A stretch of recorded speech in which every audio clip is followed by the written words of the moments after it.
Dennis Bradley, Rumo às Estrelas.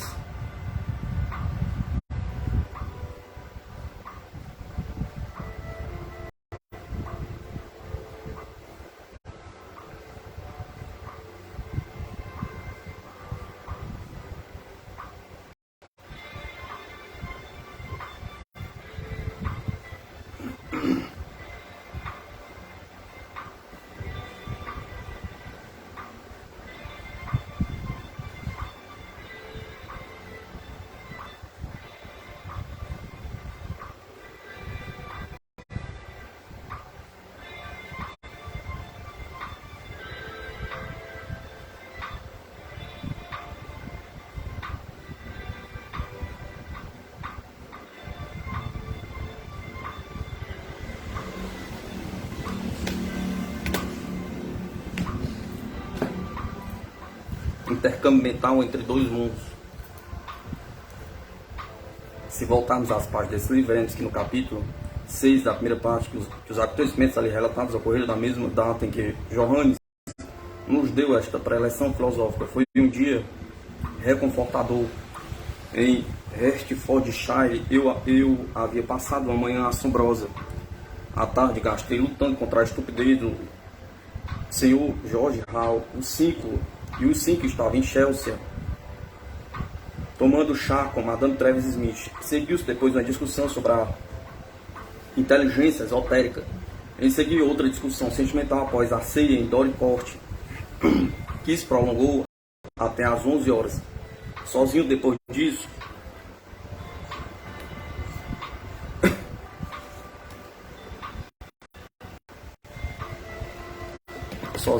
trabalhei nas minhas notas até a madrugada. Senti-me tão furiosamente animado que foi muito contra gosto que cedi ao sono.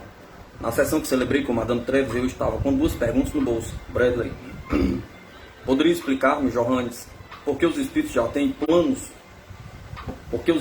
em planos superiores procuram intercâmbio mental com a gente da Terra? Pergunta Johannes. Quando o espírito se passa para aqui, conserva ainda durante algum tempo a memória das coisas terrenas. Pode suceder que no começo caia em completo ouvido em virtude do choque que a passagem representa, mas quando volta a si, conserva as recordações do mundo e durante algum tempo sofre grande solitude, pois no esforço de imaginação poderá você figurar o estado da alma recém-nascida para o além, que gradualmente começa a utilizar dos seus sentidos. É como a criança que principia a andar. A intensificação da vista do ouvido atrapalha essa aceleração de energias, faz-la sofrer. E como que influída por uma corrente subterrânea, a recordação da vida terrena traz o desejo de rever os entes queridos. É o que leva o espírito a utilizar-se de todas as brechas para inteirar-se da vida dos entes amados que deixou no mundo. Refere-se ao desejo que move um espírito adiantado como eu o sou, ou é o lado pessoal da questão que intriga você? Pergunta Bradley. Sim, eu desejaria saber a razão de um espírito como o seu procurar intercâmbio com os da Terra. Johannes, na fase em que me acho, recebemos a incumbência de cuidar das crianças da Terra e temos que parar em vosso plano. Somos autorizados, quando desejais, ouvir-nos, a dizer-vos tudo quanto possas compreender. Interessamos-nos muito pelas crianças que nos são entregues para que os ensinemos e ajudemos. Algumas se mostram rebeldes, permanecem surdas sempre que procuramos impressioná-las. Minha menina, Madame Travis, tem prestado boa atenção aos meus ensinamentos e por isso aumentei aos poucos a sua força e o seu conhecimento, até que um guia melhor que eu tome a seu cargo. Serei então enviado para assistir outra criança da Terra cuja mente se harmonize com a minha, pois que os guias são escolhidos com base desta harmonização. Madame Travis, por que não me foi dado um guia músico, já que a música tanto me atraía? Pergunta Johannes. Não tardará a ter um. E dirigindo-se a Bradley, por que toma tanto interesse em mim, tendo como tem tantos guias bem harmonizados? Pergunta Bradley. Meu interesse, Johannes, vem das rápidas e inteligentes respostas que você dá às minhas perguntas. Johannes, posso agir assim porque o seu cérebro me favorece. Bradley. Há no mundo dos espíritos uma inteligência esotérica que governa ou guia os espíritos? Pergunta. Isso é assim como a considera as inteligências colocadas sob seus cuidados? Pergunta Johannes. Refere-se a uma causa primária, a um Deus? Pergunta Bradley. Sim, ou a um conjunto de inteligências. Johannes, eu gostaria de explicar todo o sistema, mas tomaria muito tempo. Há aqui um número infinito de graus de inteligência e há, além disso, as inteligências intuitivas mais adiantadas que as vossas. Como os anjos e arcanjos que imaginais na Terra, é razoável a suposição de inteligências esotéricas pairantes sobre a vossa vida terrena e que organizam aqui o nosso sistema de vida. E assim é, mas para mim a grande causa primária que chamais Deus ainda se encontra oculta. Não espero tão cedo chegar a compreendê-la. Em minha esfera temos governantes e generais, do mesmo modo que na Terra, embora mais aptos para a tarefa do que os super-homens terrenos, mais aptos porque possuem a certeza, ao passo que vós só conheceis a incerteza. Nós reconhecemos-lhes o poder e obedecemos-los. Sabe que estes são os filhos de Deus. Saiba que estes são os filhos de Deus, já altamente cumulados de experiência, conhecem os cumes e os abismos, e por isso podem governar aos que ainda sobem a montanha ou permanecem nos vales. Bradley, pode um espírito como o seu prognosticar o futuro das coisas terrenas? Pergunta.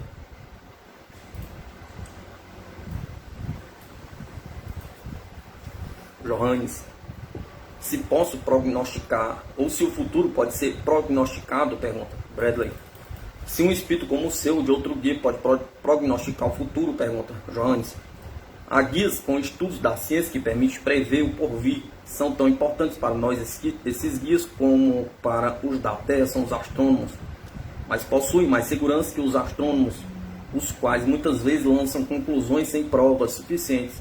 Seguem rotas falsas que nós não podemos seguir. Nós, isto é, os dentre nós que se aperfeiçoam nisso, os clarividentes que há na Terra possuem guias com estudos especiais da leitura do porvir. A mim parece uma coisa interessante, mas tenho consagrado meu tempo a outra ordem de coisas sem nunca me ter especializado nessa.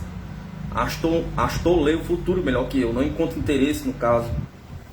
Astor procede de um país em que abundavam templos oraculares. Em meu país só empregávamos uma ou duas formas simples de adivinhação. A sessão que só durara 5 minutos terminou aí.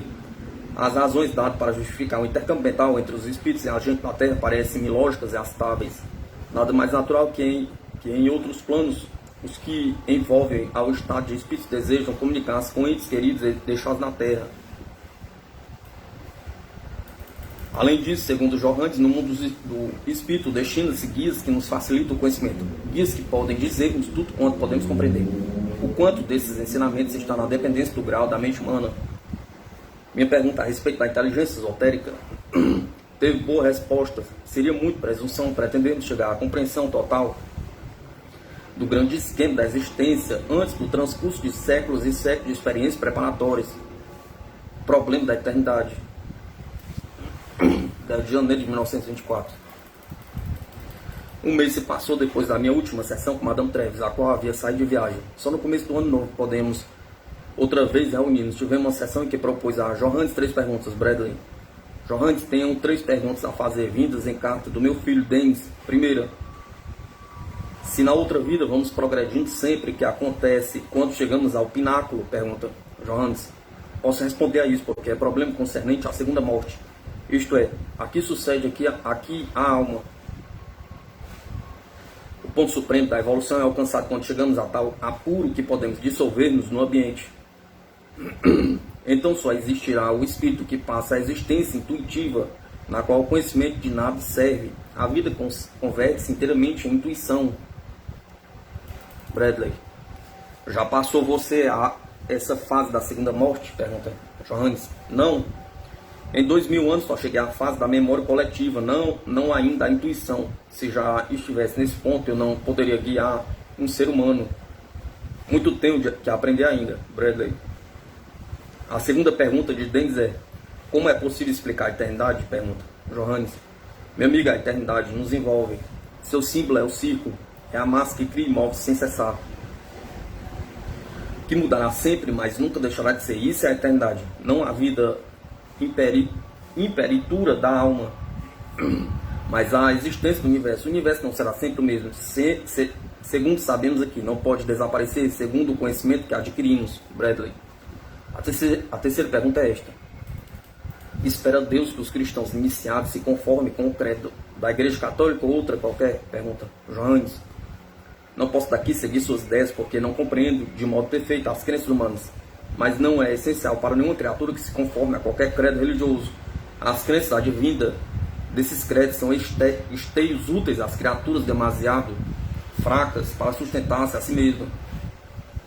Ou, por outras palavras, as crenças não possuem valor próprio, mas um credo significa fé, e a fé tem valor para a alma. Mais valor do que podemos imaginar. Não tem importância que a fé tome a forma de um credo religioso. O ponto principal é sempre a formação de uma crença real na alma, porque isto ajuda ao corpo e à alma. Na terra podia-se operar maravilhas se a fé fosse planta de crescimento fácil à beira do caminho. Infelizmente não é assim. Fé é planta de estufa rara e exótica. Bradley. Uma pergunta que agora me ocorreu. A teoria da relatividade de Einstein também se aplica a outras esferas? Pergunta Johannes. Aplica-se a outras esferas, porque aquilo que vos afeta na Terra também afeta as outras esferas. Não passais de uma parte do grande todo. Antes que Einstein concebesse sua ideia, vigoravam conceitos errôneos, porque a crença de que a luz atravessa a obscuridade é absurda. Einstein concebeu a ideia mais clara que a dos seus predecessores, mas não pode alcançar a concepção do todo. Não pôde alcançar a concepção do todo, e alguém vos dará a conhecer muito mais coisas decorrentes das ideias de Einstein.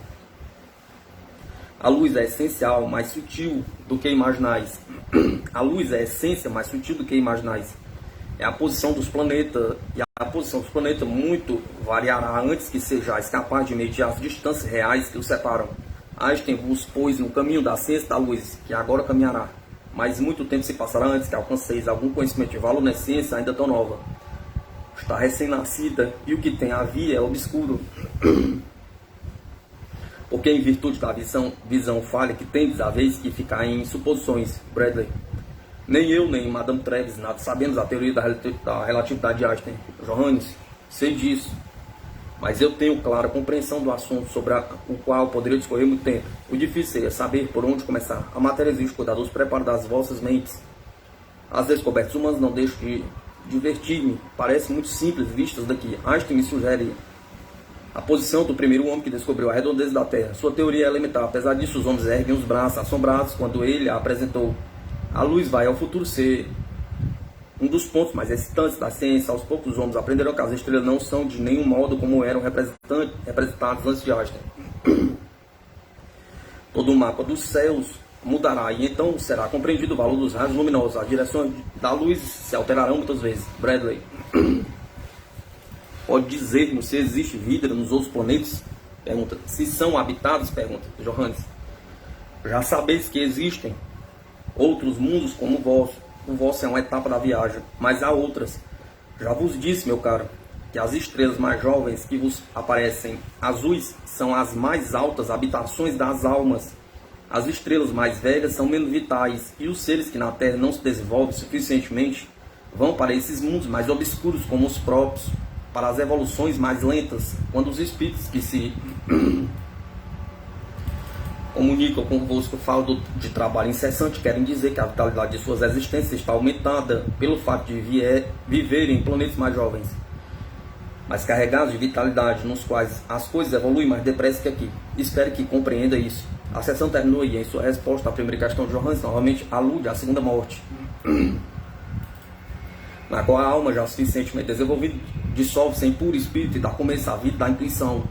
Impossível conceber as emoções que passamos experimentar nesse estado. Talvez seja a fusão da coisa suprema, de onde passamos a observar em conjunto a maravilha do universo. Quanto à eternidade, essa ideia sempre esteve acima da compreensão humana. Nosso intelecto não alcança. Constitui primeiro a sombra dos anos verdes e o último maravilhamento da velhice. Não bastante mais difícil do que eu compreender a eternidade é imaginar a não eternidade. Considera-se a alternativa do nada absoluto. Impossível compreender o que pode significar o nada. Nem mundos, nem céus, nem astros, nem universo, nem almas, nem vida, nem espírito, nem som, nem movimento, nem átomo, só o vazio, nada. A meditação sobre esse ponto traz mais transtorno à mente do que a meditação sobre a eternidade. Porque a esta, de certa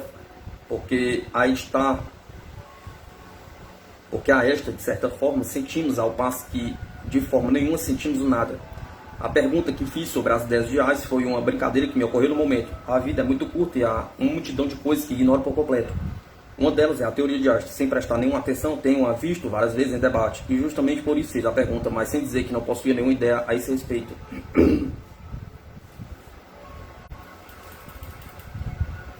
O caso degenerou em algo divertido e ao mesmo tempo de valor notável com prova.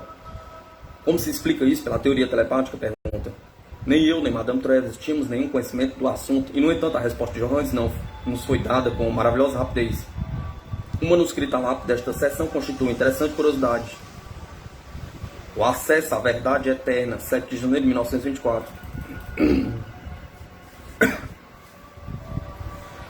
A última sessão que tive com Madame Travis, que neste livro realizou-se em Chelsea.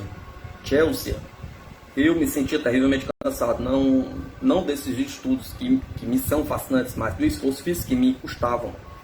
Na manhã desse dia, Madame Travis telefonou-me dizendo que receberam uma curiosa comunicação de Oscar Wilde, pobre, o meu livro The Eternal Masquerade, já que Wilde tinha dado larga aos seus instintos ferozes, embora tão artisticamente floreados.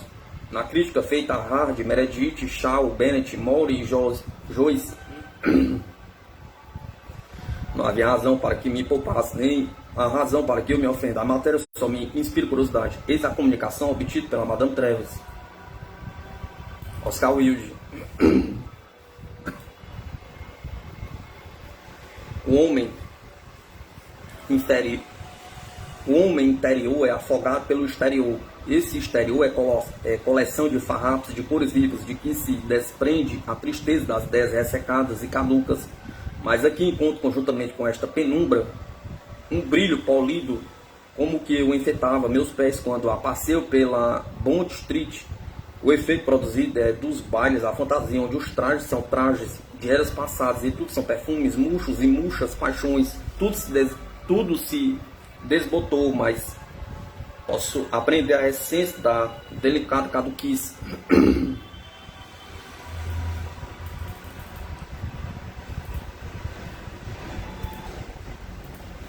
Mescla de espírito e forte aroma. É um moderno método de recomeçar as coisas antigas e apresentá-las ao público com uma atitude que sabe a feira.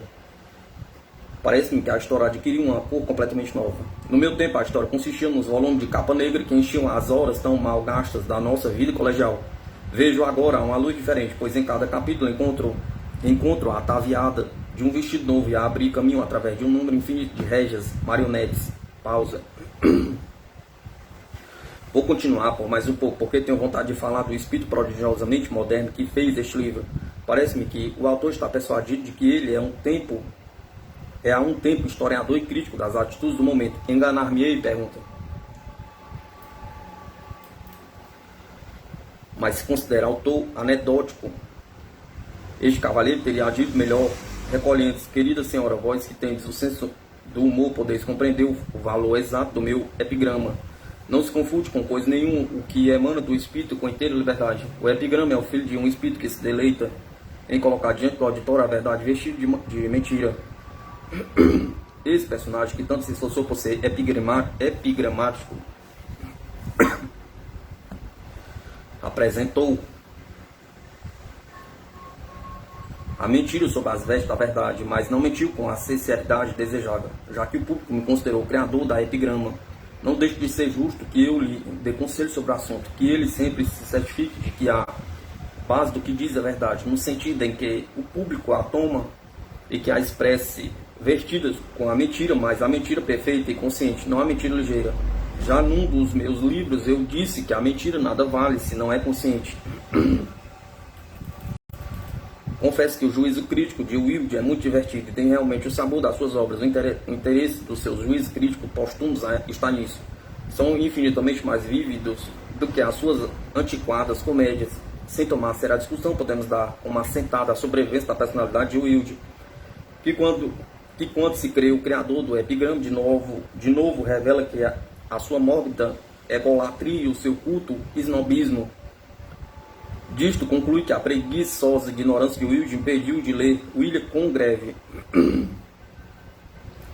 Cada cena das comédias de Congreve contém mais epigramas e de melhor qualidade do que todas as insignificâncias vitorianas saídas do gênio mistério de Wilde. Oscar Wilde pertence ao tipo efêmero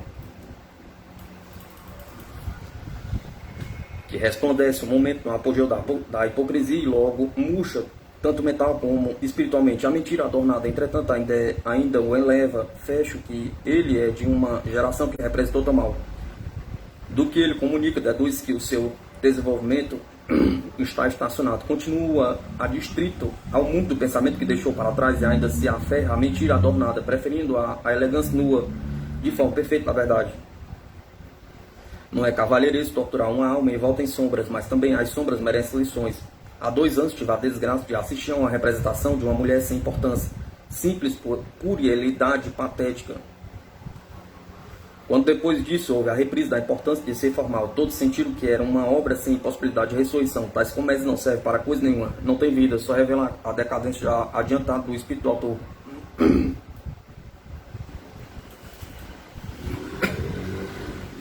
Antes de começar a sessão em que nos comunicaríamos com Johannes, apresentei a Madame Treves a lista das diversas questões que tínhamos discutido. Johannes: alegro-me de que haja voltado, pois terei mais um desejo de falar. Madame Treves: ouviu o que o Bradley disse a respeito do livro que está compondo? Pergunta. Johannes: sim, espero que comunique ao mundo as minhas ideias. Quererá ele que eu resuma o que me parece que vai suceder? Pergunta. Bradley: isso me encantaria. Johannes: estou certo de que esse livro será de valor. Minha filosofia adapta-se a muitas ideias que não são rigorosamente cristãs e por isso satisfará também os incrédulos.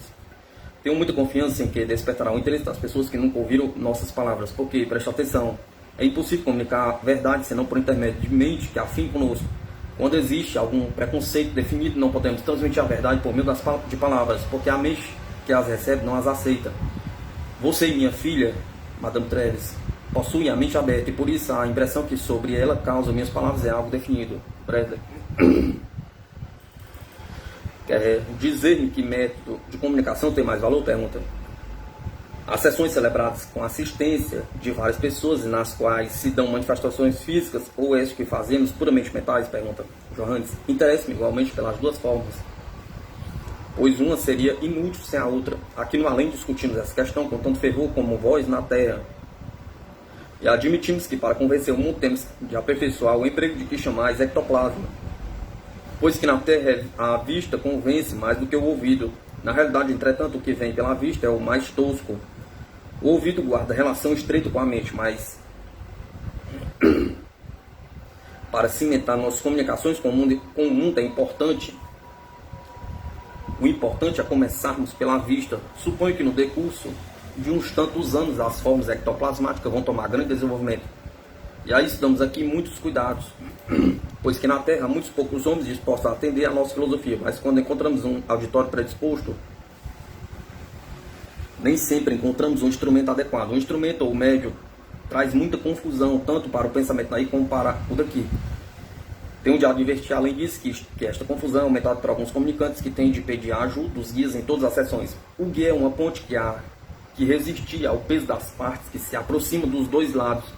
Sente-se confundido pelas chamadas daqui, de modo que muitas vezes a comunicação se torna uma mistura das palavras do comunicante do além com os pensamentos do médium. O médium não pode eliminar por completo os seus próprios pensamentos, os quais batem a porta, empurrando-na e passam. Apesar de todas as resistências, andamos agora a estudar a maneira de vencer esta dificuldade, porque realmente constitui um enormíssimo embaraço. Ora vós vemos interpretando em parte vossas próprias ideias, ora interpretando em parte as nossas palavras, o que muito prejudica os nossos esforços. Bradley: pode dizer-nos há quanto tempo existe comunicação de espíritos com o nosso mundo? Pergunta. Johannes: a comunicação entre os 2 mundos estabeleceu de diferentes formas desde o começo. O método que aqui usamos é o mais desenvolvido e muito mais difícil para nós do que qualquer outro. Podereis perguntar-me por que há tão poucas pessoas que realizam esta escrita, por que encontram tantas dificuldades e desapontamentos, e ainda porque são tantas vezes ofendidas pelos comunicantes. Tudo vem por falta de um guia. Não que se ponham em contato com más influências, mas porque as influências ignorantes que usam essas pessoas não sabem manejar as mentes como seria necessário. Muito difícil usar a mente de um médium sem feri-la. Nós, os guias, afastamos dos nossos filhos as influências que possam ofendê-los, danificando-lhes uma consciência preciosa que deve ser utilizada enquanto a vida dure. Bradley. Se a comunicação dos espíritos sempre existiu através dos séculos, acho que se tem desenvolvido e hoje está em grau mais alto do que já esteve, pergunta Johannes. Eu já disse que a comunicação com o espírito vem desde o começo, mas por causa do sentimento injustificável do medo não era reconhecida. Tudo se levantava contra esse reconhecimento, porque o essencial era que o homem estivesse cada manhã pronta para tomar os seus instrumentos de trabalho e a concentrar a mente no mundo que o rodeava. A evolução tem sido muito lenta, mas o resultado da evolução através dos séculos é que hoje não é já tão importante que o homem se ocupe de modo total com os instrumentos de trabalho. O pensamento é um instrumento mais útil que os objetos reais criados pela necessidade cotidiana. Nesse sentido, os vossos estudos começam a ser uma base aceitável para os que vivem. À medida que o tempo se passa, o pensamento se torna realidade cada vez maior. Em tempo que não será logo, ficará estabelecido como fato apurado pela ciência que o pensamento cria vibrações e isto desdobrará todo um panorama novo.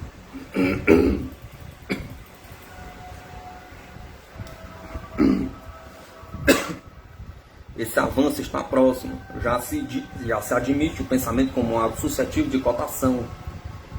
Temos dito até agora a necessidade de nos aproximarmos dos vivos por intermédio da boca, porque a débil condição humana exige alimento de natureza material, mas agora já se reconhece como fato científico que a comunicação com o além existe, e é isto que o que chamais de realidade, torna-se coisa utilizável para todos os fins, já que é o Criador de todas as coisas materiais do vosso mundo. As comunicações aperfeiçoar-se-ão, tornando-se mais convincentes, e os homens terão dado um grande passo à frente. Bradley. Acaba de me ocorrer uma ideia, Johannes. Fez há pouco alusão ao medo. Eu considero o medo como o pior inimigo do homem. Não poderíamos criar um mundo de beleza se fosse possível afastar da nossa mente o medo? Pergunta Johannes. Querido amigo, o medo serve à vida. Não há dúvida que o vosso mundo seria um lugar de mal beleza se não fora o medo. Mas considerai as consequências. O mundo não pode existir sem o medo. É o látego ou a espora que leva o homem a agir como é necessário. Temos que reconhecer o valor, assume muitas formas o medo, mas a forma principal é a de que se extingue a chama da vida, o que pode realizar-se de várias maneiras, embora nenhuma tão eficaz como pela oclusão dos condutos por meio dos quais o homem se alimenta. Foi o medo que induziu Adão a lavrar a terra e a obter tudo quanto rodeia hoje.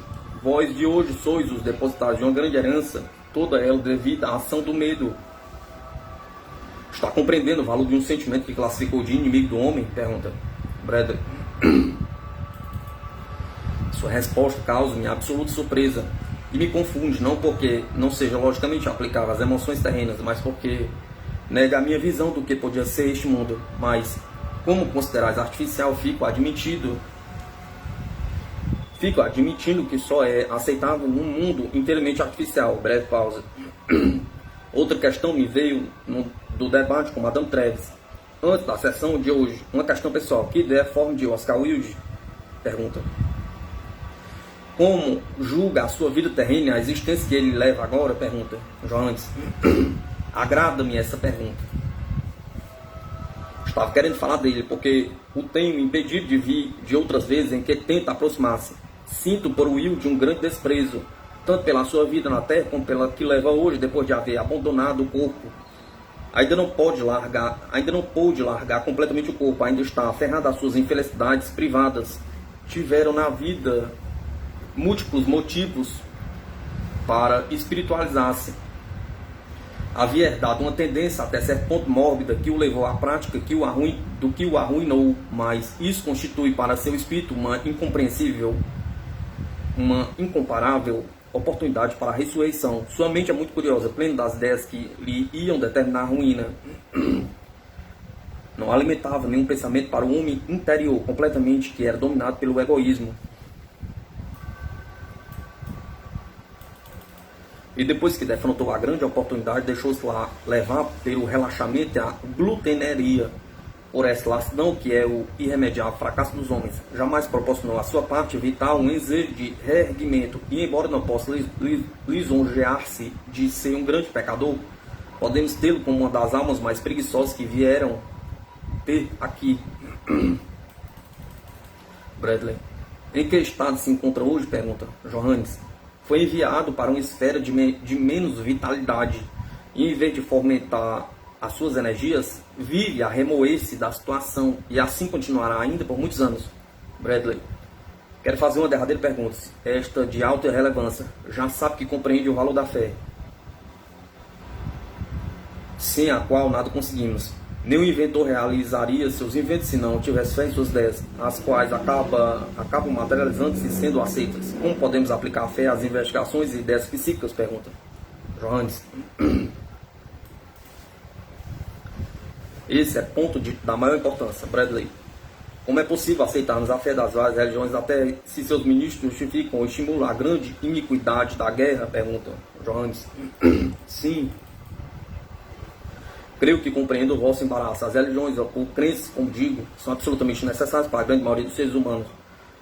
Mas por que motivo são necessárias? Desde que há criaturas de Deus que ensinem aos homens sem recorrer a dogmas? Pergunta. A razão é que a criatura humana necessita de signos ou símbolos do todo preservadores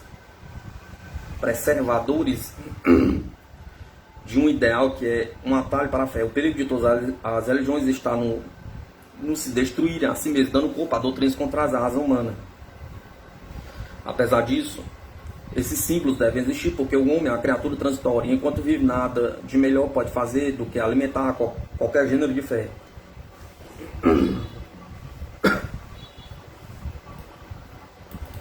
Eu gostaria de falar do problema da guerra, que já classifiquei do vício do homem.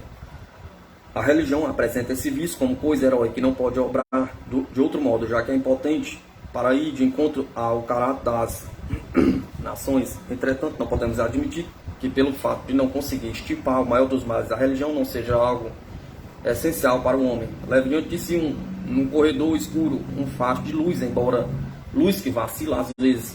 Há tão pouca luz na terra que brochuleante candeia da fé cristã ainda é o melhor com que conta.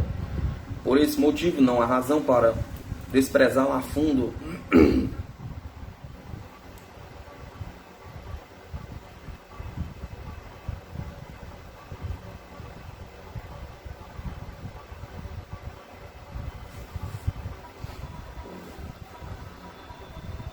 Vós que possuís o amparo de ideias de maior sublimidade, não deve ser impiedosos para com os que usam flores de papel por não terem um jardim de rosas.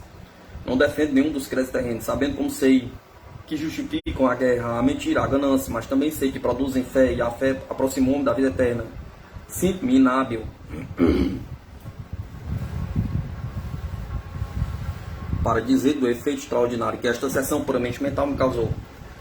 Uma hora levamos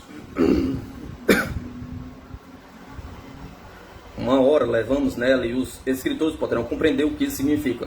A filosofia de Johannes mostra-se tão clara que não exige explanações, foi a expressão de si mesmo, com interpolações da minha parte. Tratou dos degraus da evolução e do progresso dos fenômenos psíquicos, explicou a necessidade da demonstração física, que considera essencial para o conhecimento do mundo. Tratou do medo de um modo que me surpreendeu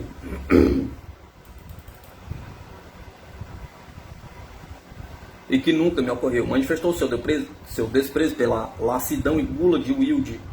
Fez um magnífico ensaio sobre a fé e mostrou-se de alta tolerância para com as diversas religiões humanas. Tolerância que se achava muito longe da minha imaginação, sempre indignada com o que observo no mundo. A humildade não é elemento da minha natureza, mas sinto-me humilde quando encontro a superioridade pelo meu caminho. Quando se me deparam grandes palavras de inteligência maiores que a minha, sinto então que os sábios da terra não passam de criancinhas de mama aferradas às tetas do universo. Se durante a marcha deste estudo conseguir alcançar a fé, grande resultado já obtive. Reproduz as palavras de Johannes. A fé é o caminho mais curto para a verdade eterna. Negação e afirmação.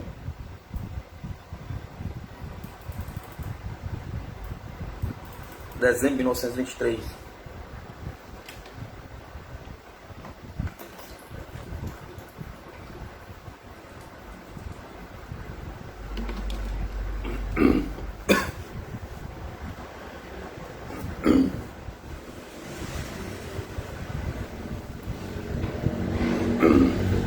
As muitas experiências enfeixadas neste livro representa o resultado de 9 meses de intensa investigação e estudo do maior problema da vida. Se em tão pouco tempo é possível descobrir isso tanto, não haverá razão para afirmar que nos encontramos à vista do caminho que conduz aos mais vastos conhecimentos. Pergunta. A meu ver, este amontoado de provas demonstra, sem deixar brecha, a dúvida que os seres humanos podem comunicar-se com as inteligências espiritualizadas do outro mundo. Alguns de nossos homens de ciência admitem esse fato. Daqui por diante, pois, compete à ciência da explicação natural aos fenômenos e consagrar-se ao seu estudo e desenvolvimento. A parte, o valor espiritual, a comunicação com a inteligência superior pode ser materialmente valiosa. Para o mundo, enquanto ficar instituído a este novo ramo de ciência, os estudos deverão ser realizados por homens de muita alta inteligência. Nada mais tolo e insensato do que abordar o problema psíquico com ideias preconcebidas. Com a exclusão do Sr. Oliver Ludwig e do Sr. William Barrett, a atitude de muitos homens de ciência se tem revelado lamentavelmente ocasional e lamentavelmente estúpida.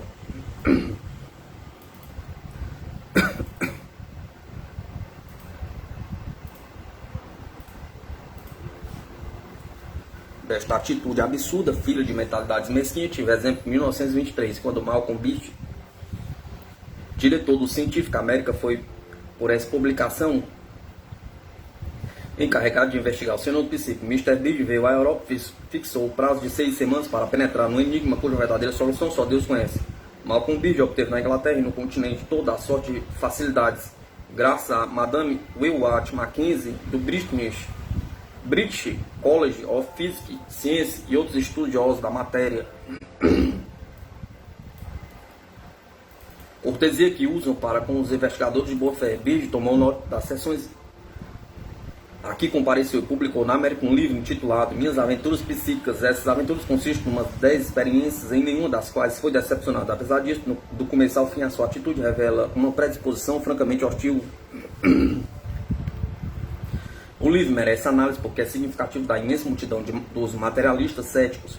O castigo que Biggs recebe recairá sobre o rebanho inteiro.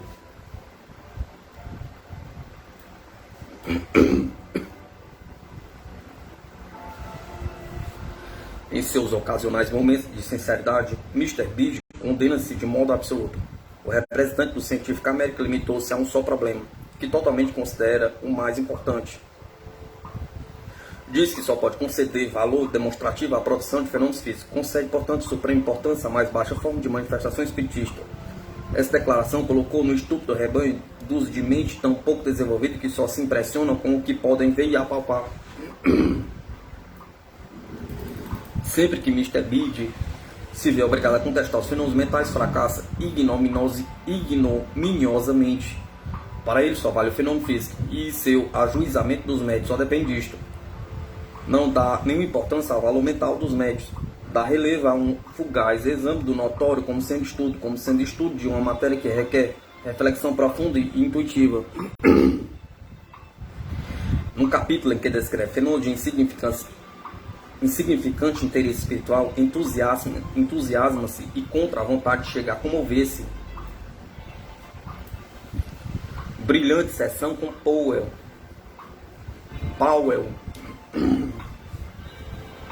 É o título desse capítulo. Cumpre fazer notar que Mr. Biggs que o conceito de brilhante depende da inteligência de quem o formula. O que é brilhante para um pode ser enfadonho para o outro.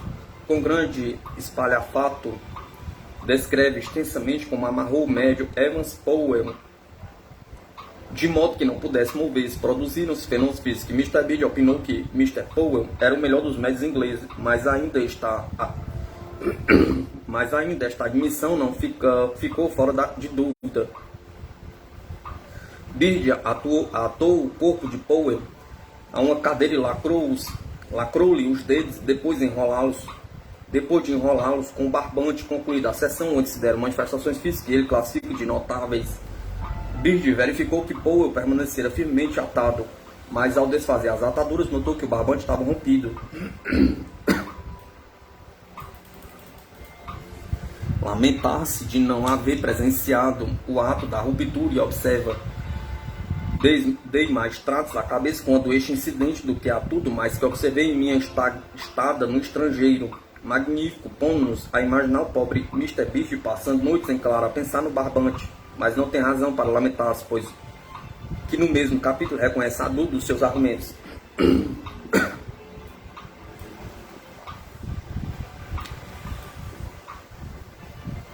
Mr. B descreve a propósito de uma sessão que teve com a médium Ada Bessinet, de Toledo, Ohio. Nada sei sobre essa médium, salvo que a considerem de boa reputação, e Mr. Bede confessa o seu assombro diante dos fenômenos físicos que se realizaram. Ouvi cânticos e vozes diretas, sobre as quais ele se abstém de exame analítico. Prova clara de debilidade mental. Bede concede-se a atitude evasiva, dizendo que depois de haver escolhido uma cadeira, arrependeu-se. Por de outra, poderia observar melhor as coisas que viu e não consegue explicar. Parece ofuscado ou consumido pela dúvida. Quando tem de confessar a derrota e procura atenuá-la com humorismos, lança-se furiosamente sobre uma bagatela que pode parecer duvidosa, a fala grande, mas despreza todas as montanhas de evidências para as quais não encontra explicação. Alguns médios que não gozam de independência econômica recebem como natural honorário pelo seu serviço. Os médios têm que viver do mesmo modo que Mr. Bede, mas Mr. Bede mostra-se sumamente agressivo nesse ponto. Diz que ouvi dizer que Miss Bessnet recebe em média $35 por semana, o que lhe parece uma bonita paga. Aqui se manifesta a mesquinhez da sua mentalidade. Se refletimos que simples pedreiros na América ganham $100 por semana. A tentativa de desacreditar os médicos que recebem honorários é a suposição de que o espiritismo é um negócio lucrativo, vale por verdadeiras iniquidades. Como não induzi-los?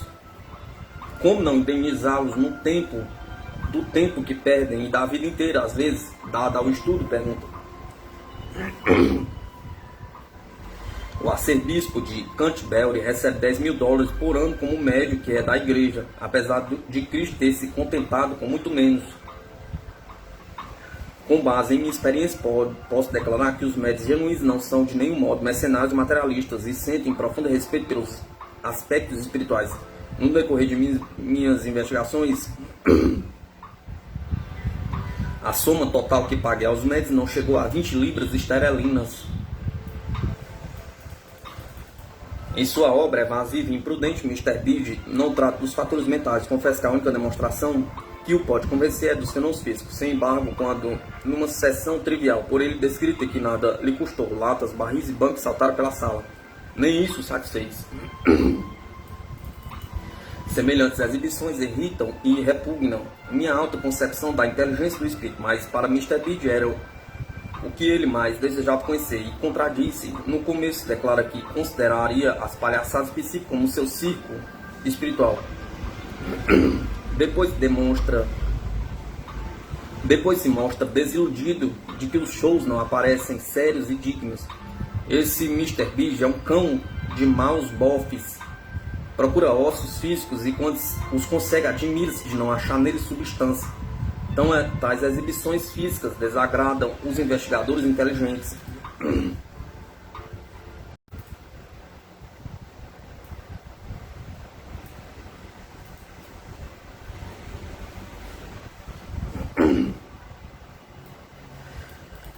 Que podemos aprender com elas, sejam genuínos ou não? Pergunta.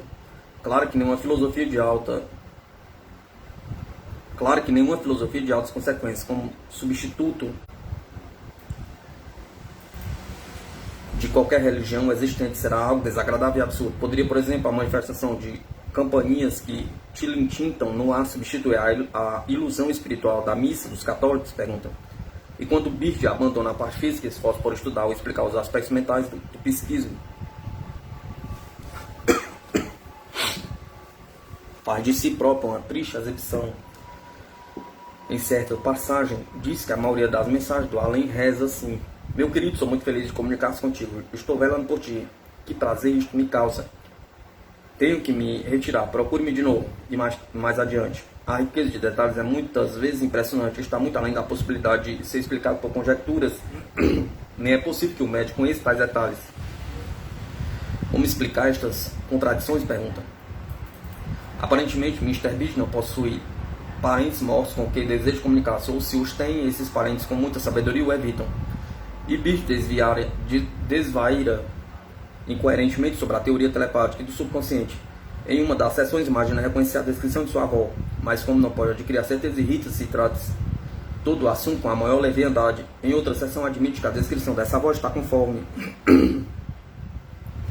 e revela-se tão intrigado que dá grande abundância de detalhes no incidente, de modo a nos deixar consolados de que há sentido alguma coisa.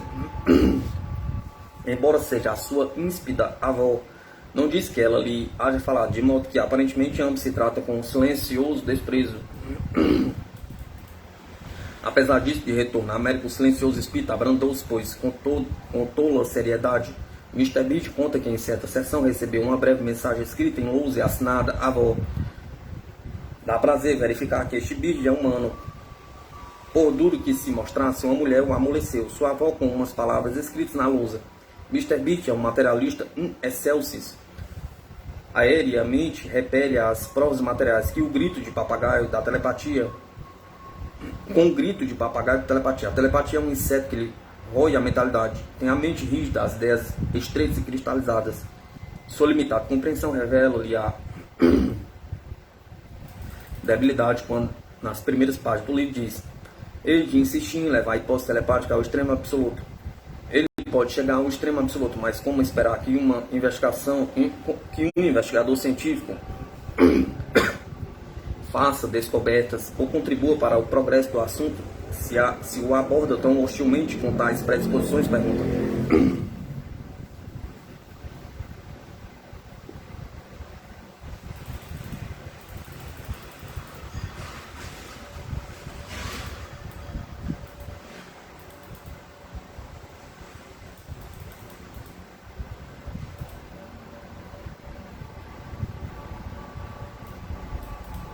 Se a telepatia ou a subconsciência é tudo quanto podemos sugerir para os fenômenos mentais, como explicar por que motivo um médium pode subitamente, num dado distante, fornecer a força que permite ler no subconsciente? Pergunta.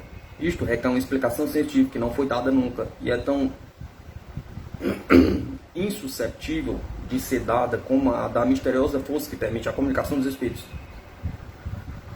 Mr. Bede foge ao exame deste ponto quando, falando da subconsciência, diz que o rude estado atual do conhecimento não há tentar defini-la. Onde está a sua lógica? Pergunta. Como apresentar como explicação a teoria que não pode ser definida? Pergunta. O momento chegou de pormos de lado a teoria telepática. Como é possível que os espíritos deem notícias demonstrativas sobre questões que não existem no cérebro do médium nem dos seus assistentes? Pergunta. Como explicar o maravilhoso fenômeno da voz que diretamente nos vem dos espíritos? Pergunta. Tenho mantido longas e inteligentes conversas com diversos espíritos cujas vozes se revelam claras e audíveis a todos os presentes. E a mesma afirmação faz muitos homens e mulheres de probidade fora de dúvida. Uma voz que fala do espaço constitui ao mesmo tempo prova física e mental da inteligência do espírito, destrói de modo absoluto as hipóteses de telepatia da subconsciência. Mr. Bede vê-se obrigado a admitir que a hipótese da ventríloca não dá explicação aos poucos e não muito interessantes casos de voz direta que testemunhou. Reconhece que o ventríloco não pode atuar com eficácia no escuro. Não pode enganar o ouvido como engana a vista, fazendo que a audiência olhe para o ponto de onde ele pretende que a voz parta. Apesar destas admissões, Bede aferra-se à telepatia com tenacidade próxima da loucura. E nela fica pendurado, enquanto ondas de fatos ocorrem que o deixam imerso na sua própria estupidez. Para a glória eterna de seus nomes, muitos cientistas devotaram-se à solução do grande problema de demonstrar a continuação da existência depois da morte do corpo da Terra. Depois da morte do corpo na Terra, as investigações desse pioneiro, pacientes e exaustivos, são de valor inestimável para o bem-estar espiritual e filosófico do mundo. Nada, pois, mais grotesco que este americano de cérebro limitado se atreva a imaginar que uma turnê de 6 semanas pela Europa, dedicados a estudos psíquicos, possa dar sentenças finais no assunto. O fato de esse homem exprimir suas opiniões de modo tão agressivo constitui um insulto à inteligência das grandes mentalidades que ele não compreende. Em vez de um esforço contributório para a elucidação de um problema científico, seu livro está feito com a jornalística preocupação do furo E como não é um homem que possui qualidade de escritor, meteu-se a copiar o mais que pôde, enfeitando as cópias com vulgares adornos de pacotilha. Seus comentários, positivos ou negativos, revelam-se igualmente grotescos e ocos de valor. A aceitação que confessa de fato, sem importância, só demonstra o grau de sua ignorância. A espaços, revela-se inconscientemente humorístico, como por exemplo, quando diz: não posso sem luta fazer o vácuo no meu espírito. Evidentemente, a luta se travou sem que ele tivesse consciência disso. Que tal livro represente o espírito científico do Científica América. É fato que depois de encontrar tal publicação, na edição de julho de 1923, apareceu um extenso relatório de 3 sessões celebradas para investigar a autenticidade de um médium, Mr. X, ou na realidade, Jorge Valentini. Alguns amigos deste método persuadiram a submeter-se a provas depois que o Científico América ofereceu $2.500 a quem produzisse fenômenos psíquicos fora de dúvida. Valentini aceitou sem visar remuneração.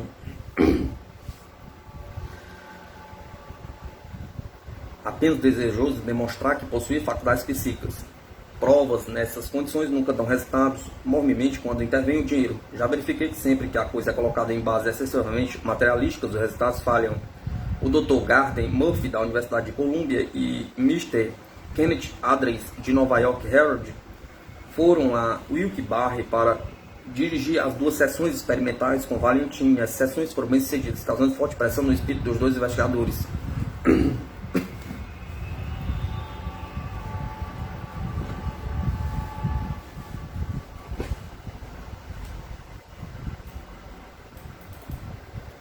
Sessões subsequentes realizadas em Nova York, na redação do Científico América, diante de um comitê de juízes frios, duros, hostilmente céticos. O relatório foi escrito por Mr. Bird em acentuado tom de indisposição e deslealdade, cheio de contradições de argumentação e lógica, pois mesmo debate de condições tão adversas, houve manifestações de fenômenos que o comitê não conseguiu explicar. Durante as primeiras sessões, 8 diferentes espíritos manifestaram-se aos assistentes. Muitos, a contragosto, tiveram ele de admitir que as vozes eram perfeitamente distintas umas das outras. Mr. Bird absteve-se de fixar os diálogos. E a escusa que dá é de que as vozes chegaram com precipitação calculada para surpreender os presentes em transitório estado de incapacidade de observação. Esta confissão revela no investigador científico uma bem débil inteligência. Mr. Bird declara que se produziram fenômenos consideráveis, mas foge de descrevê-los. Logo depois se contradiz. Verificamos que, apesar da pobreza dos fenômenos produzidos, não podíamos guardar suficientemente a sequência da sessão. Por que não podia guardar a sequência? Pergunta. Qualquer inteligência normal pode não só guardar a sequência do que ocorre em 2 horas, como também reconstruir quase, palavra por palavra, a substância de uma dúzia de diálogos.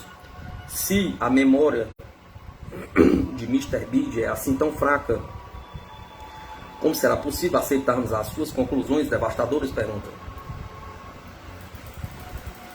Ofuscados, mal-humorados, inquietos, à vista de acontecimentos que lhe escapavam à esfera de compreensão, alguns membros do comitê lembraram-se no dia seguinte de que estavam no país da eficiência e pediram a ajuda de um ditógrafo.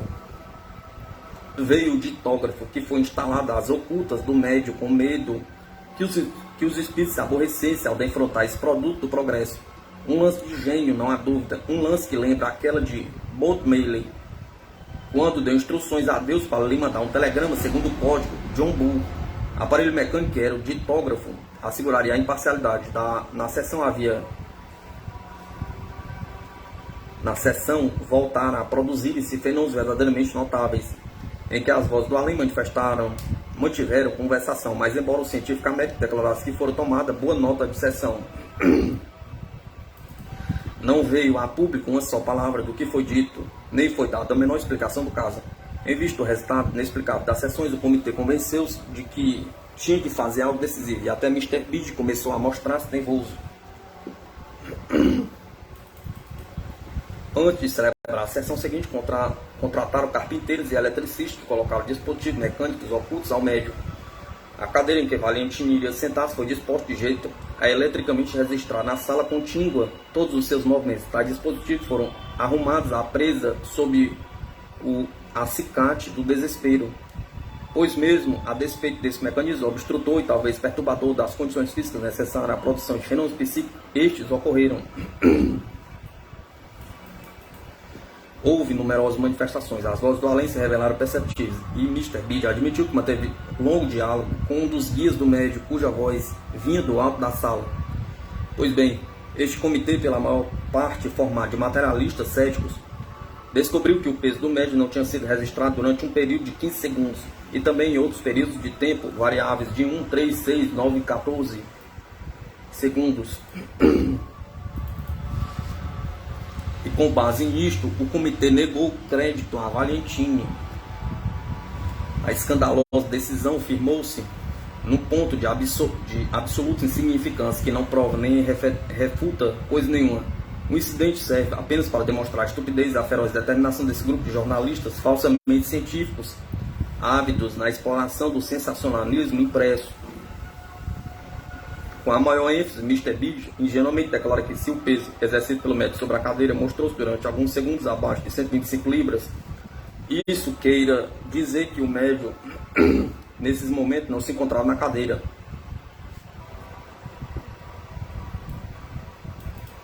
Basta a inteligência de uma criança para compreender que é impossível a quem está por muito tempo sentado deixar-se de mover-se.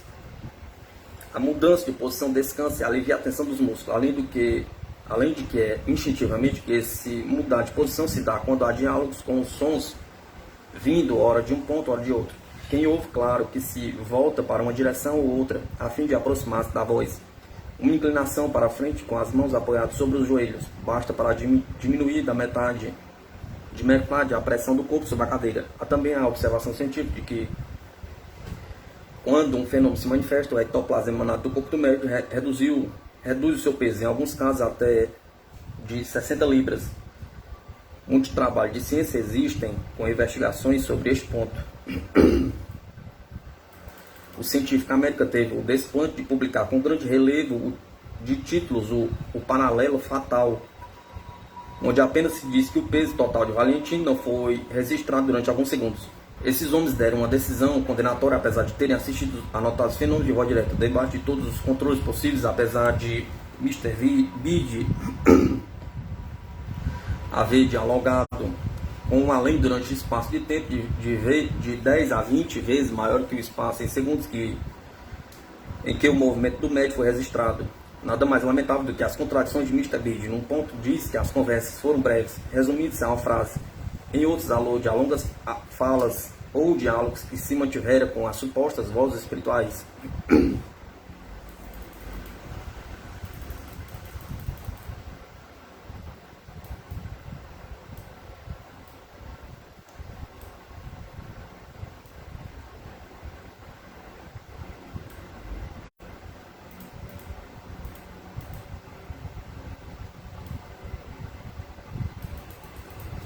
Eu sei o que Valentim provou.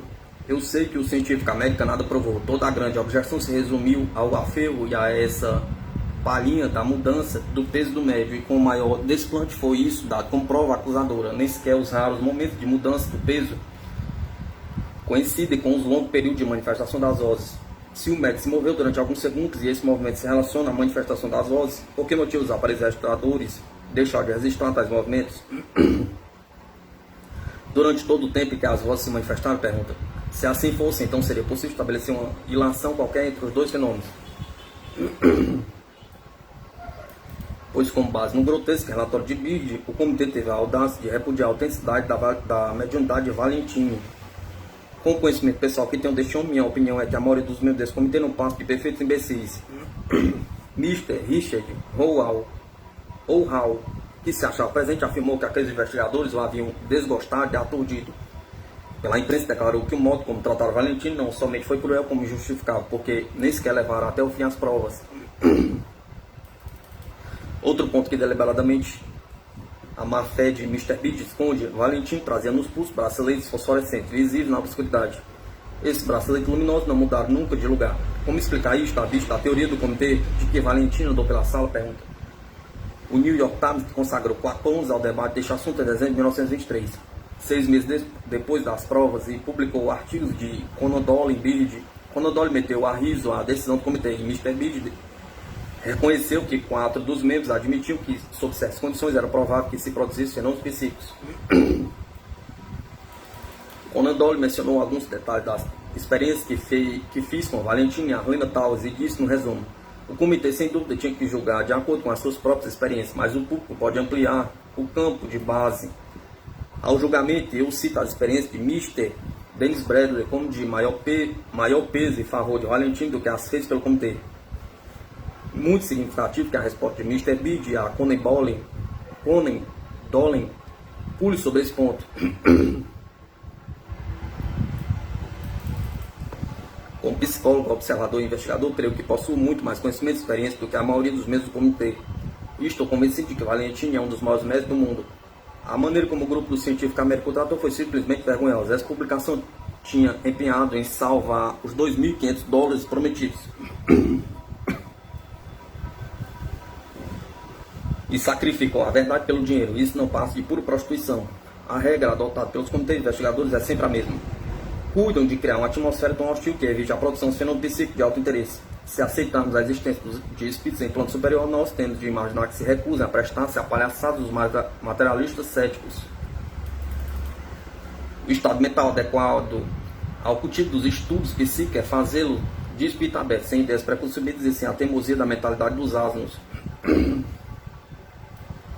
Devo frisar que este capítulo foi feito em dezembro de 1923, antes que Valentim viesse à Europa.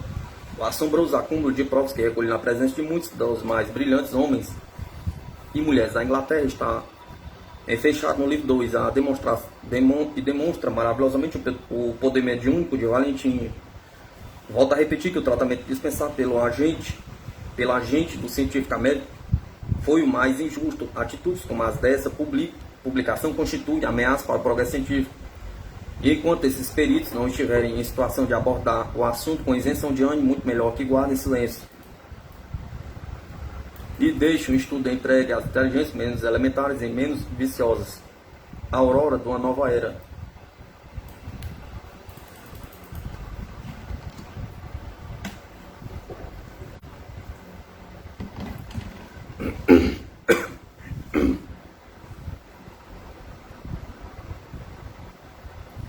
Leitor, peça a aceitação da sobrevivência com base nas provas que dei. A vida na Terra é uma fase de nossa vida, nosso espírito é eterno. O corpo humano é o envoltório da alma, dos quais nos desprendemos no instante da morte. Isto é, no momento em que nascemos para a maravilhosa fase da vida no além. Esta é a ordem da vida eterna. As teorias regressivas têm que ser abandonadas a fim de que o campo se desembarace para a floração das ideias novas. Temos que aceitar o fato da sobrevivência da comunicação com os espíritos já liberados do envoltório corporal. Este conhecimento constitui a filosofia nova, a verdadeira. Como aplicá-la à ciência, às religiões, às raças e à arte, pergunta. E, sobretudo, como aplicá-la à compreensão individual, pergunta. Põe de lado a mente insensata do rebanho. Condenado a séculos de experiência antes que chegue às religiões da inteligência. Nesse rebanho coloca os materialistas recalcitrantes, os sábios que se dedicam à destruição e bem protegidos no fundo de laboratórios inventam gases letais. As damas bem vestidas e de virtude inquieta que cosem suas emoções em câmaras aquecidas artificialmente. Os pendantes suburbanos que declamam vulgaridades diante de bicos de gás. Os políticos hipócritas que nas salas de conselho tramam a destruição de seus semelhantes. Todas essas criaturas representam a parte animal da humanidade, ou a inumanidade. Passam o tempo brunindo suas espadas para a conquista de prêmios relutantes, rutilantes, a rutilância da decadência. O futuro mostrará que a comunicação com os espíritos está inexplicavelmente relacionada tanto com os elementos científicos como com os espirituais.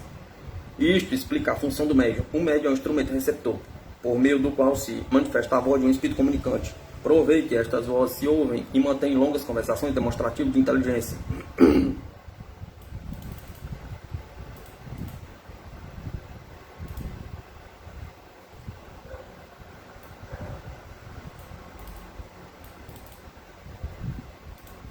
Mas o segredo da produção do fenômeno é um mistério para nós.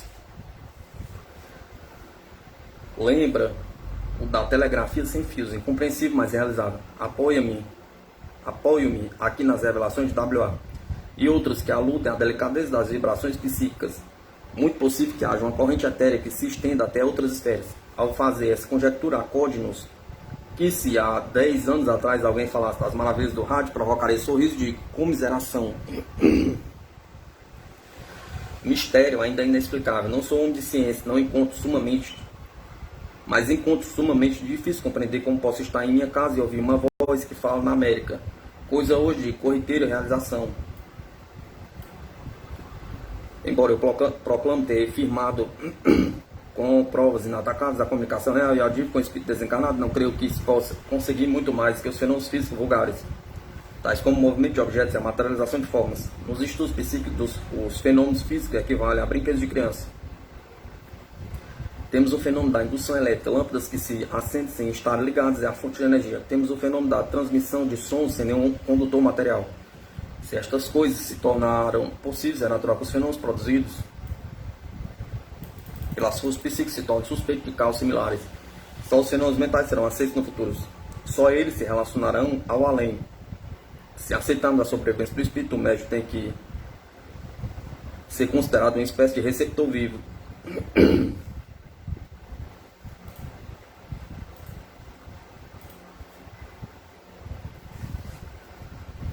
E se sabemos que uma mensagem pode dar 7 voltas ao redor do planeta no espaço de um segundo, claro que mensagens similares podem ser transmitidas de outra esfera a nossa. Logo que o mundo aceite as possibilidades, os homens de ciência terão que se pôr de acordo com o estudo do fenômeno, reunindo todas as pessoas possuidoras de faculdades mediúnicas. Estas pessoas deverão ser protegidas e desenvolvidas do modo mais conveniente para a intensificação de suas faculdades. Serão postas a serviço do progresso da humanidade no campo da ciência, arte e da filosofia. Sendo possível comunicar-se com inteligências superiores de outros planos e assim alcançarmos uma filosofia superior e a estrada do conhecimento humano torna-se ilimitada. Creio que o maior progresso será a comunicação mental direta e individual com os espíritos, o que já se vem fazendo em casos isolados. Muitas criaturas possuem faculdades supranormais. O gênio é um caso aceito de supranormalidade. Nenhum artista pode dizer de onde vem a sua inspiração, só sabe que chega, qual um relâmpago. Influenciação de inteligências superiores e afins, pergunta. Constitui contrassenso esperar que o espírito adquira alta inteligência imediatamente após sua partida da Terra. No plano imediato ao nosso haverá certamente uma infinidade de graus de inteligência. Do mesmo modo que na Terra, e as comunicações registradas mostram que é assim. A personalidade, o pensamento e as características individuais formadas na vida terrena vão sempre se desenvolvendo depois que os embaraços materiais cessam de atuar em nós. Todos somos espíritos oprimidos pelo envoltório grosseiro do nosso corpo, e quando esse corpo perece, não se produz em nós, em nosso eu espiritual, nenhuma mudança brusca. Nós nos convertemos instantaneamente, não nos convertemos instantaneamente em deuses. Porque havia de ser assim se com a morte apenas começamos a nossa verdadeira existência? Pergunta. Quem pode definir a mente? Pergunta. Nossos corpos vivem em ação, mas a mente é invisível. Absurdo admitir a descontinuidade da existência da mente. Seria tão nécio como dizer, não posso ver a sua mente, por isso não creio que você tenha mente e seja capaz de pensar. O corpo é um automato apenas, manifesta o espírito, mas se atribuirmos eternidade ao espírito, não se segue que devemos esperar que os espíritos nos falem com sabedoria divina. Outra insensatez está nas religiões repetirem este novo salto no conhecimento. Em futuro próximo terão de mudar de atitude e decidir as novas formas a dar a sua estrutura. Nossos bispos e arcebispos terão de pregar a sobrevivência. As igrejas não gostarão disso porque têm feito da condução do rebanho um meio de vida, mas o rebanho despertará. Fui educado no catolicismo romano, cujas belezas ainda exercem efeito sobre mim, mas a atitude da igreja católica para com o espiritismo tem sido dogmaticamente hostil. Não chegou à insensatez de negar a comunicação com os espíritos, mas desaprova, alegando que só os espíritos malignos descem à terra. Muitas pessoas também sugerem que a comunicação com os espíritos é algo mórbido. A igreja tem grande força e sua autoridade governa autocraticamente os milhões de fiéis dos seus rebanhos. Sou de parecer que a comunicação com os espíritos é perigosa para as pessoas de mente pouco desenvolvida. Existe grande esforço mental, só possível aos muito fortes. Além disso, as atuais possibilidades de comunicação mostram-se extremamente difíceis para que todas possam obter provas individuais. Isso justifica, em parte, a atitude de religião neste ponto. A religião é necessária ao homem, a qualquer que seja ela, resulta em bem para a humanidade. É necessário às nossas escolas. Não posso conceber Eton, Arron, Downside, Belmont, Stone Rust e Winchester sem a disciplina da religião.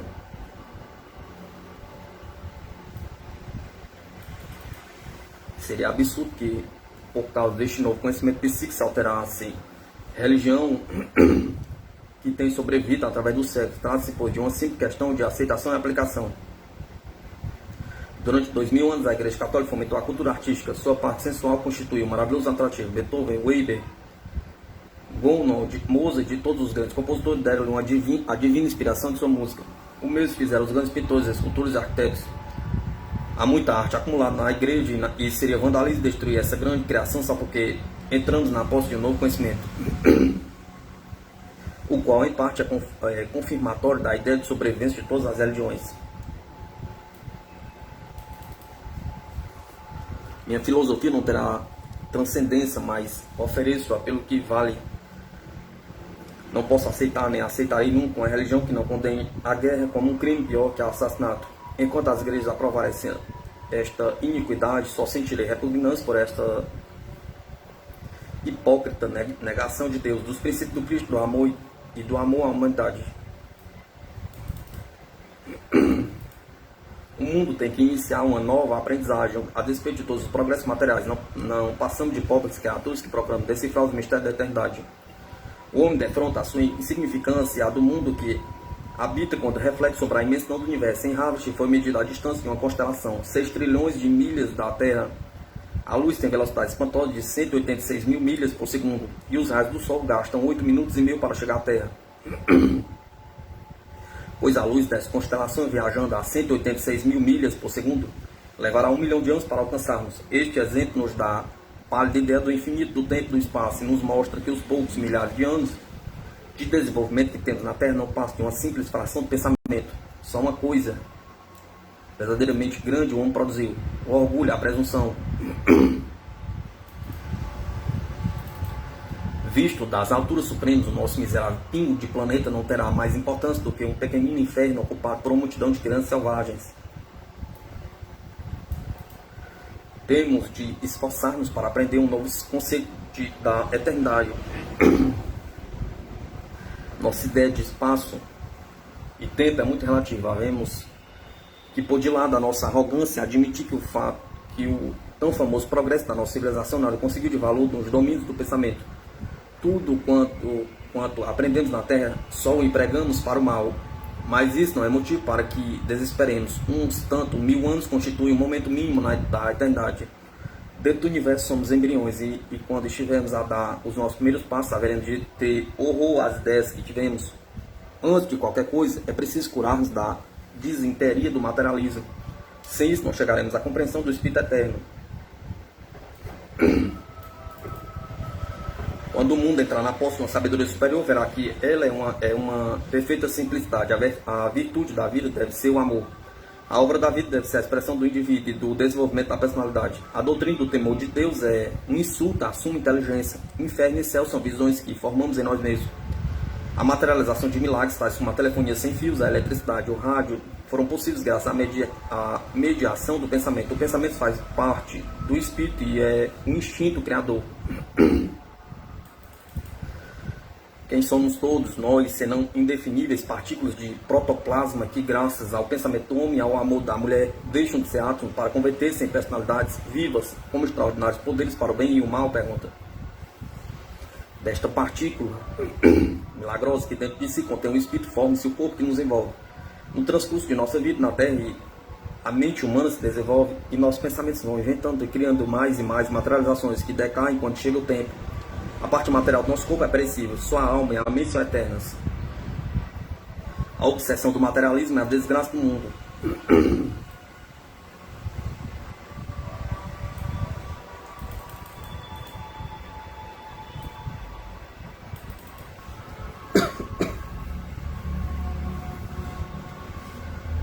A guerra é a bestialidade inspirada por governantes covardes, mas astutos que só visam vantagens materiais. Ao acúmulo de riqueza e à vulgaridade da força material, o rebanho consagra o respeito adulador. Enquanto a arte, a filosofia e o amor depurado são tidos como coisas mínimas, a matéria decai e a apavorante aceitação do materialismo só pode acarretar decadência. Por esse motivo está o mundo na situação que sabemos.